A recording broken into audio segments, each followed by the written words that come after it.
Good morning. We will begin our physical assessment with our general appearance. In this section, we will be assessing the level of consciousness, determine the orientation, person, place, purpose, and time, the posture and mobility, the skin color, and speech. Good morning. Can you state your name for me? Sabrina Ford, Do you know where you are? Wallace Community College, What date is it? 11/21/17. Why are you here? I have abdominal pain. Okay. With that, I have checked her level of consciousness. She's awake. She's oriented to place and person, time, and place. And I will begin with her coming in. I can assess her mobility at that time. Our next section of the assessment involves the head and face. In this section, we will be inspecting and palpating the scalp, the hair, and the cranium, assessing facial expression, palpating temporal artery, temporal mandibular joint, and palpating the maxillary and frontal sinuses. This is your temporal artery. I'll come down here, and get her TMJ. If you open your mouth for me, please. I should be able to feel the joint there. Maxillary sinuses. Do you feel any pain there? No. Any pain here? No. As her hair, I will look for dandruff, lesion, baldness, possible lice.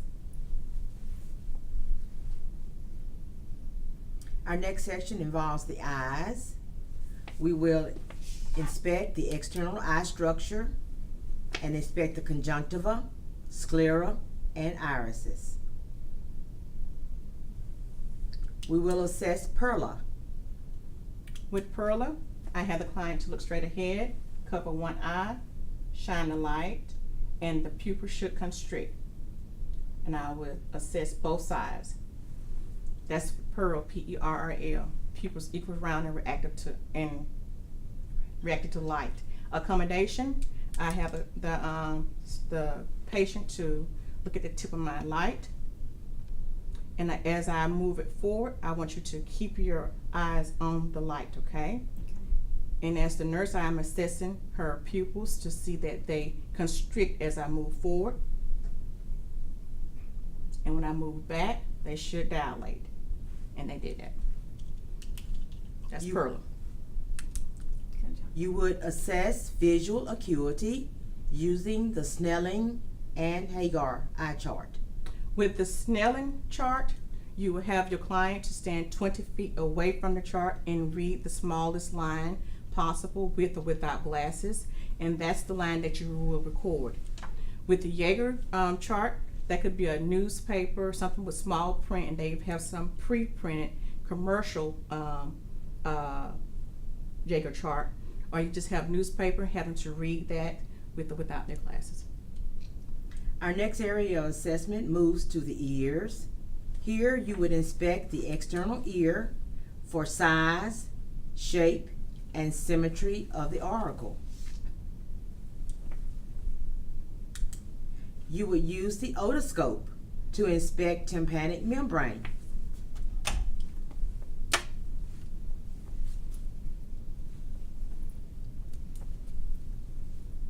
And for the adult, you will pull up. But the U for adult has spelled with the U, so you pull the adult up, and the child, you would pull theirs down. Sorry. Okay. Just want to see the tympanic membrane. It should be pearly gray. It should be pearly gray. You would assess hearing test using the Weber, the Rhine, and the Whisper. For the Weber, you have your tuning fork, and the Weber test, you will hit your tuning fork and you'll place it on the client's forehead, and they should feel the vibration in both ear equally. For the Rhine, you just put it right there close to the ear, and you do both sides. Whisper test, you go behind the client, whisper something, and have them to repeat it after you. We would then move to nose, mouth, and throat. You would inspect and test patency of each nostril.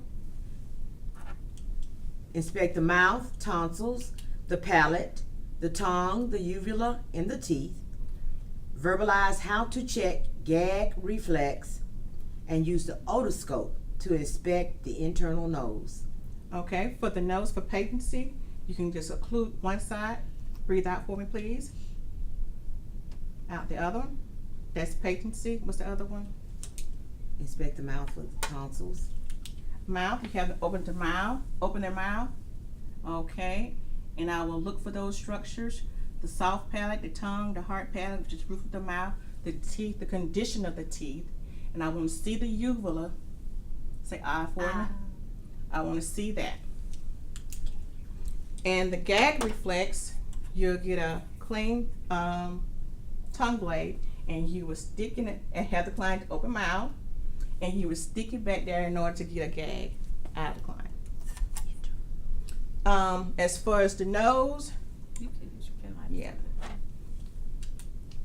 What I would do, have the client tilt their head up some, and what I want to do is view the external structures. I want to see the septum and the turbinates. Our assessment then moves down to the neck. You would inspect the neck. You will palpate the cervical lymph nodes, the periocular lymph nodes, the postocular, the submandibular, and the submental nodes.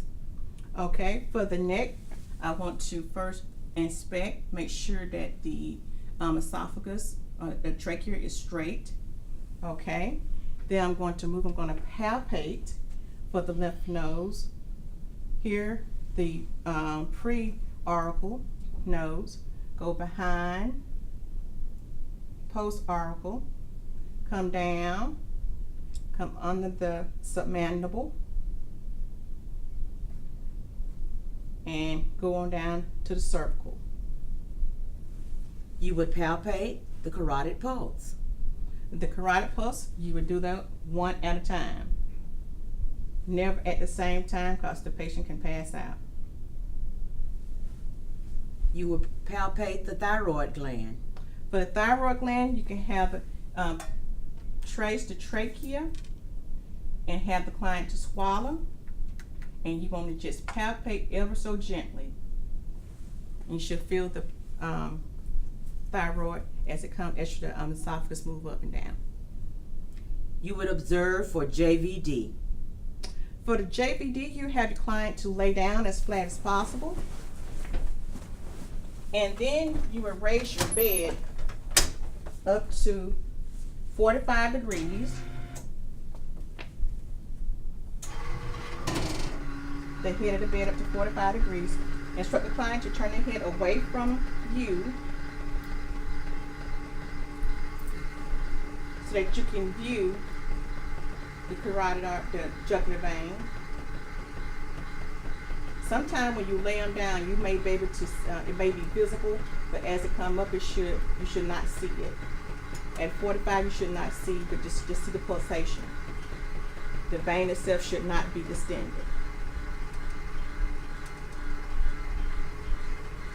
That's about 45 degrees, and I do not see Ms. Ford, JVD.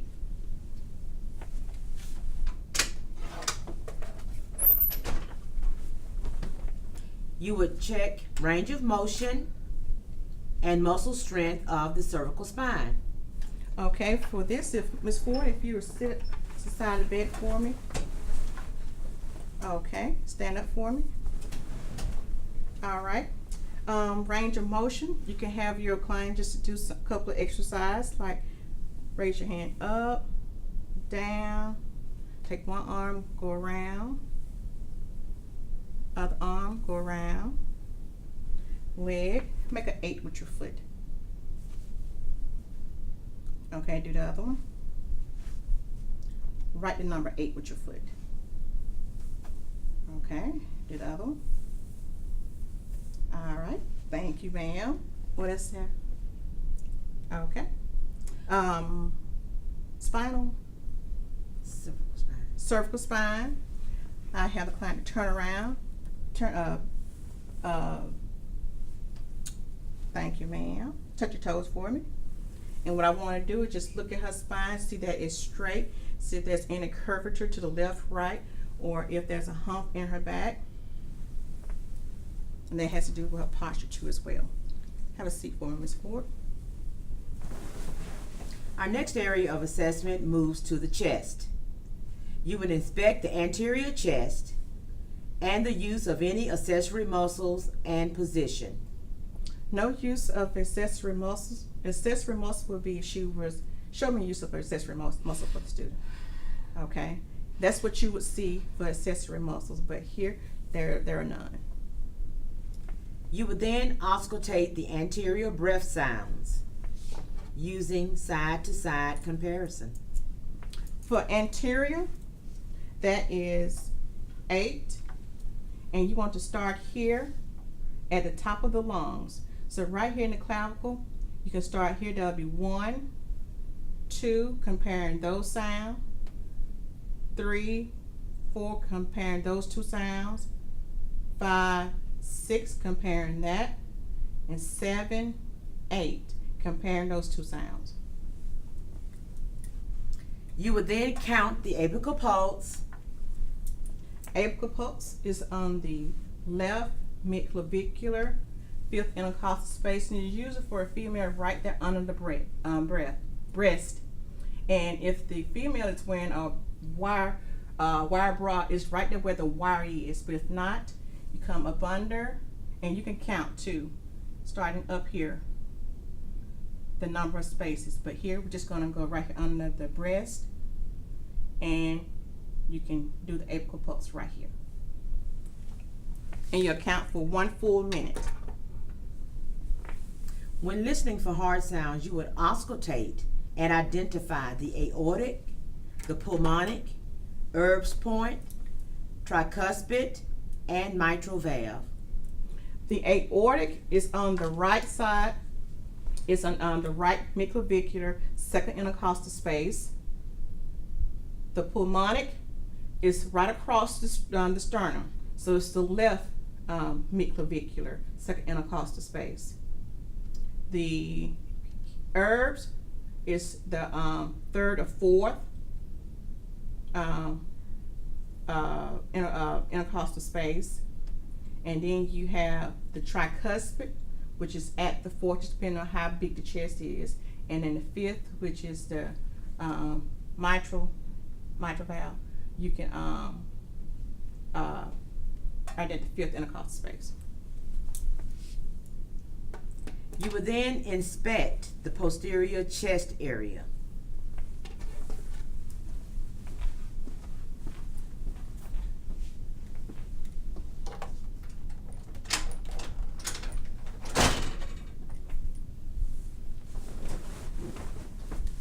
Okay.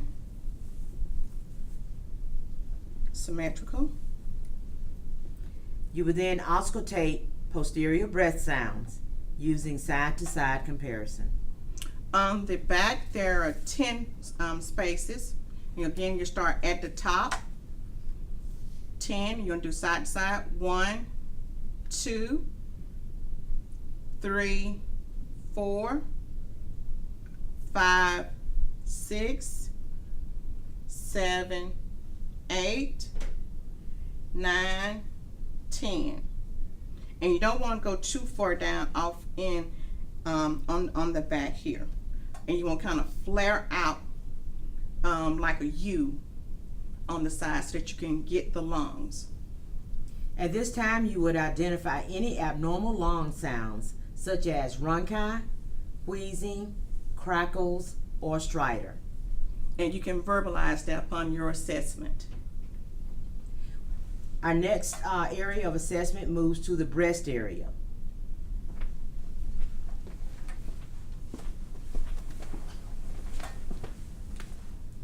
You would inspect and palpate both breasts, the areoles and the nipples, and palpate the axillary bilaterally. And this is something that you will be able to do on the mannequin. We'll have a torso of the female anatomy, and you'll be able to do those on that. Assessment then moves to our upper extremities. You would inspect hands and arms for color, temperature, and turgor. Color is even. Temperature, she's warm. Turgor, less than 3 seconds. You would inspect nails for clubbing and capillary refill. Nails are pink.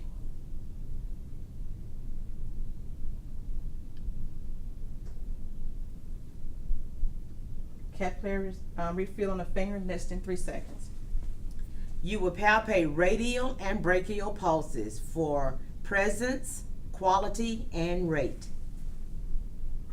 Radial.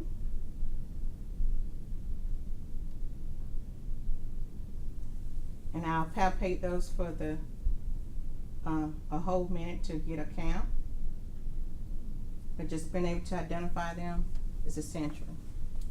You would assess for range of motion of the arms, hands, and shoulders. Okay. Do your shoulders like this for me. Okay, and do your arms like that for me. Okay. You would check for strength and resistance in the arms and shoulders. Okay. Hold your arms up for me, please, like this. All right. Press against my hand. All right. Press against my hand. Press against my hand and shoulder. Okay. And last area, you would assess grips bilaterally, both hands. Squeeze both of my fingers, and they're equal. Our assessment area then moves to the abdomen. Will you lay down for me, Ms. Ford? Yes, ma'am.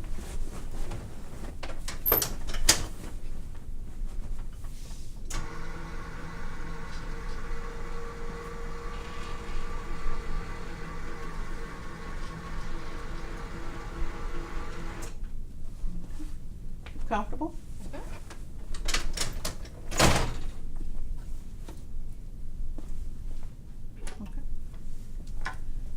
You would assess your abdomen using the correct order of inspection, auscultation, and light palpation.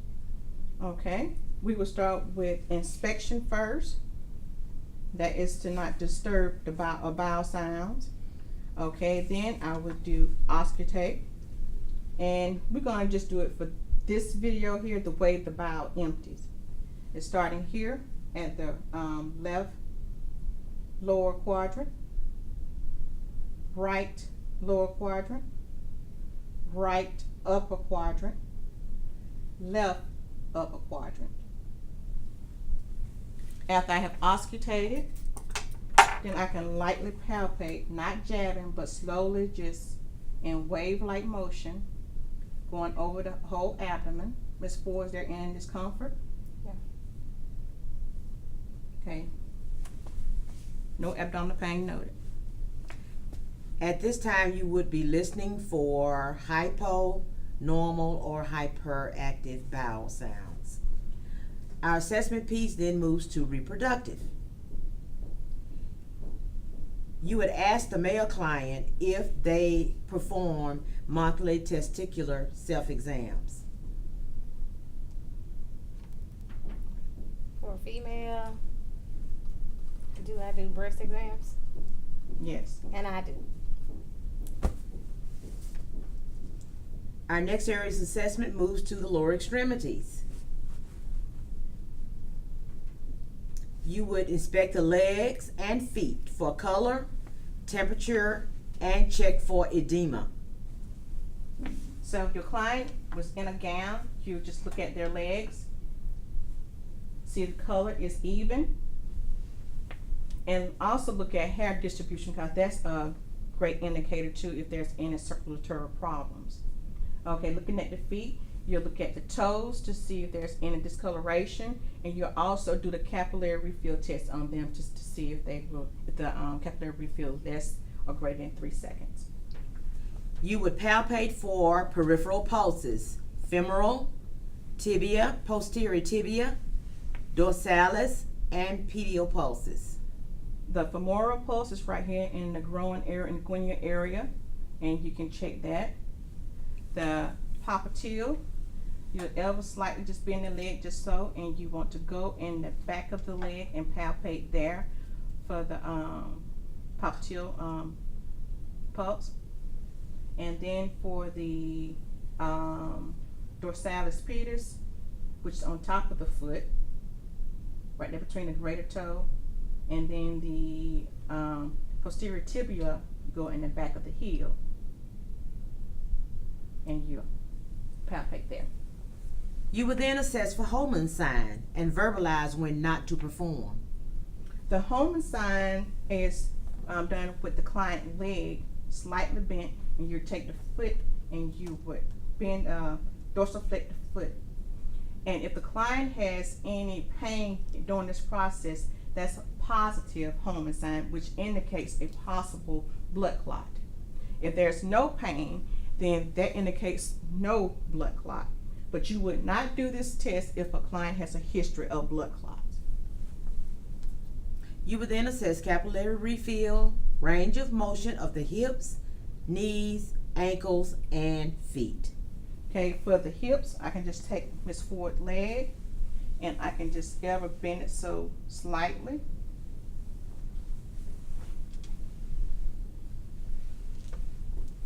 And what's I supposed to do? The strength of the legs and feet. Okay, with here, and come over here, can you press against my hand? Raise them up against the other one. All right. Our next area of assessment moves to the neurological and the musculoskeletal system. You sit up for me, Miss Ford. You would test gait, heel to toe, Okay, heel to toe. Okay. Good. inspect the spine for abnormal curvature, Okay, turn around for me again. Touch your toes. Connect the spine. Straight, no deformity. testing the range of motion of the spine. You will perform the Romberg sign. For the Romberg test, I have the client to stand, feet together, close eyes, and me, the examinee, will be close by just in case you start to sway. And this can happen. This is why it's necessary for the examinee to be close to the patient. Okay? You will perform the finger to nose test. Will you do your finger to nose? Alternate. All right. You will perform the Babinski reflex.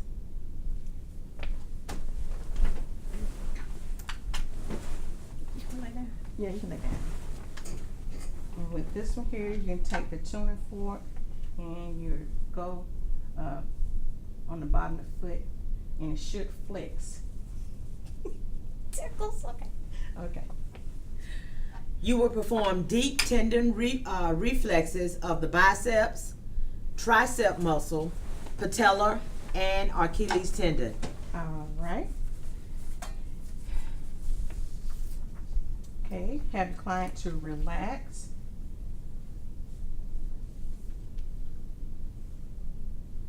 And right here, this is the bicep.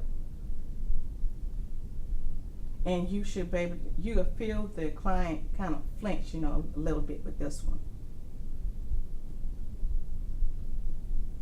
But that's the procedure. You have the client arm, you make sure that you have the total weight of the client, have them to relax, put your thumb over the tendon, over here in the bicep, and then you will hit it. Oh, got it in. Mm. All right, for the tricep, have the client to relax, and you want to put your hand over here on the tendon of the tricep, and you're gonna again hit, and you'll see a flinching of the arm. Okay. Now for the patella, I start with the knee here and go down till I feel the little sinkhole. It's a little sink, and then that's where you want to hit.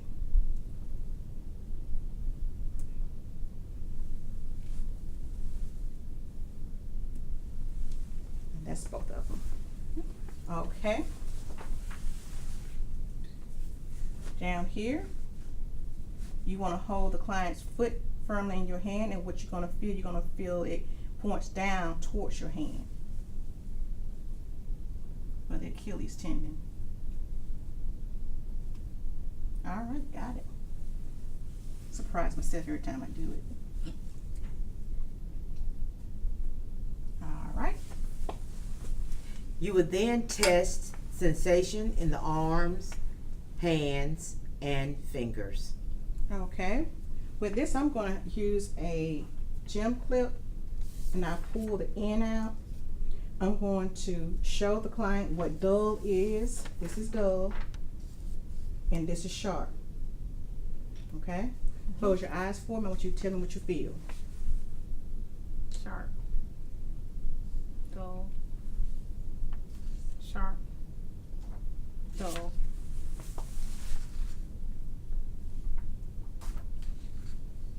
Sharp. Sharp. Okay.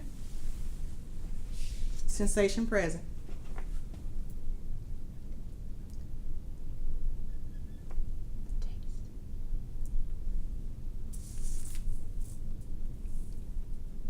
Oh, for taste, taste you can do salt or sugar, and you just have a client to close their eyes and tell them what you taste. Salt. Thank you. And this is the head to toe assessment. Per the grading tool, this is the end.